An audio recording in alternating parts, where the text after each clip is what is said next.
সকালের নরম রোদে নদীর পাড়ে বসেছে দুই বন্ধু বিড়াল, ম্যাও আর মিউ। একটা পুরনো বাঁশের ছিপ হাতে তারা আজ মাছ ধরতে এসেছে। হঠাৎ ছিপটা একটু নড়ল। ম্যাও আর মিউ দুজনেই চমকে উঠল।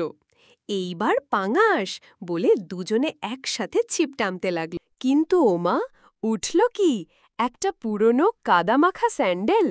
ম্যাও চোখ কপালে তুলে বলল, এইটা আবার কি? মিউ হেসে বাড়ায়। তাদের এই হাসাহাসির মধ্যেই পেছনে নদীতে একটা আসল মাছ লাফ দিয়ে ফিরে গেল পানিতে। দিন শেষে কাদামাখা পায়ে দুই বন্ধু নদীর পাড়ে বসে হাসছে। ম্যাও বলল, কাল আবার আসব, এইবার জুতা না, মাছ ধরব। মিউ বলল, ততক্ষণে আমি স্যান্ডেল ভাজা রান্না শিখে নেই।